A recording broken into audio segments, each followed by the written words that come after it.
नमस्कार मंडळी, कसे आहात सगळेजण? मजेत ना?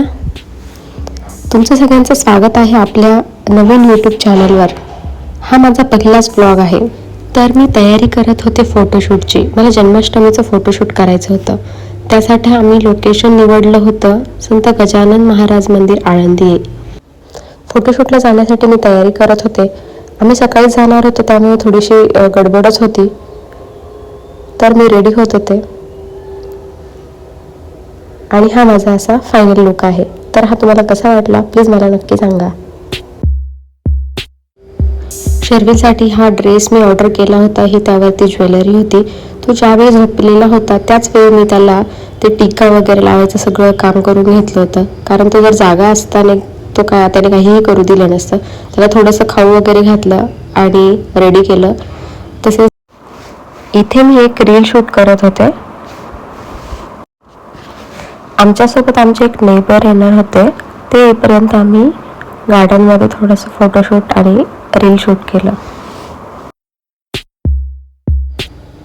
ते आल्यानंतर आम्ही मंदिराकडे जायला निघालो. आम्ही सकाळी 9 वाजताच गेलो होतो. सकाळी गेलो म्हणजे गर्दी नसेल म्हणून आम्ही लवकर निघालो. तर गाडीमध्येच मी शर्विलला त्याची ज्वेलरी आणि ड्रेस घातला. घरी काही घातलं नव्हतं कारण तो नुकताच झोपेतून उठला होता. त्याने काही घालू दिलं नसतं.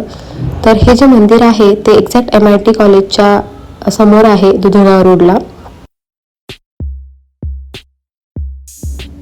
गेटमधून आतमध्ये गेल्यानंतर आपल्याला सुरुवातीलाच एक शू रॅक दिसेल. त्यानंतर इथून चालत मंदिराकडे जावं लागतं. तिथे भक्त निवास आहेत. त्यांना संत ज्ञानेश्वर, संत तुकाराम अशा प्रकारचे काही नावं दिलेले आहेत. इथे पोहोचण्यासाठी आपल्याला बसेस अवेलेबल आहेत. तसे पुणे रेल्वे स्टेशनपासनं हे 19 किलोमीटर डिस्टन्स आहे आणि एअरपोर्टपासनं 15 किलोमीटरच्या डिस्टन्सवर आहे. तर भगवान दत्तात्रयांचे अवतार मानले जाणारे संत गजानन महाराज प्रथम महाराष्ट्रातील शेगाव येथे प्रकट झाले होते. तेथे त्यांनी असंख्य चमत्कारही केले. आळंदी येथील मंदिराची स्थापना त्यांच्या वारशाचा सन्मान करण्यासाठी आणि मार्गदर्शनासाठी करण्यात आलेली आहे. इथे खूप शांत असे वातावरण आहे. आतमध्ये गजानन महाराजांची सुंदर मूर्ती आहे. त्यानंतर आम्ही फोटोशूटसाठी वरती जायला निघालो. जसं आम्ही वरती जात होतो तसेच काही शॉट घेत होतो, कारण शर्विल काही एकदम रिस्पॉन्स देणार नव्हतं हे आम्हाला माहीत होतं. वरती गेल्यानंतरही काही ठिकाणी त्याने असंच त्रास दिला, रिस्पॉन्स दिला नाही. फोटो काढायला गेले की रडायचा, बाजूला पळायचा. तर असंच करत छोटे छोटे क्लिप घेत आम्ही थोडंफार फोटोशूट केलं. जबरदस्ती करूनही तो काही ऐकतच नव्हता. हे जे मंदिर आहे हे 2 फ्लोअरचं मंदिर आहे. खाली प्रसाद वगैरे मिळतो, ग्रंथालय आहे आणि वरती महाराजांची मूर्ती आहे. वरून आपल्याला अशा प्रकारचे दृश्य पाहायला मिळते.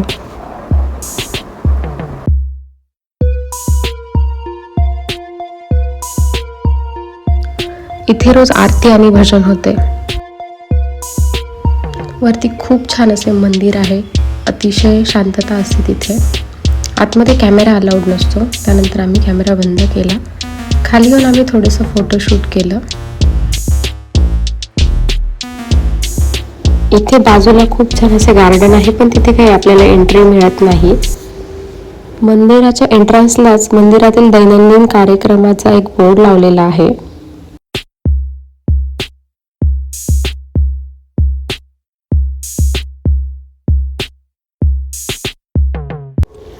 इथे मी शर्विलला जबरदस्तीने बसवून फोटो काढण्याचा प्रयत्न केला, पण त्याने काही रिस्पॉन्स दिलाच नाही. त्यानंतर आम्ही सोसायटीमध्ये आलो आणि गार्डनमध्ये थोडा वेळ फोटो काढले. तिथे मात्र शर्विलचा खूप छान मूड झालेला. तिथे त्याने खूप छान रिस्पॉन्सही दिला आणि मग तिथेही थोडंसं फोटोशूट केलं. फोटोशूट नंतर आम्ही सगळे खूप जास्त थकलो होतो. भूक पण लागली. ते सकाळी काही खाल्लेलं पण नव्हतं. त्यामुळे आम्ही सगळं आवरून घरी गेलो.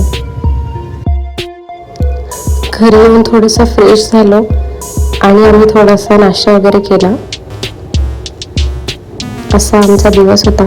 तुम्हाला हा व्हिडिओ कसा वाटला प्लीज मला कमेंट करून सांगा आणि आपल्या चॅनलला सबस्क्राईब नक्की करा.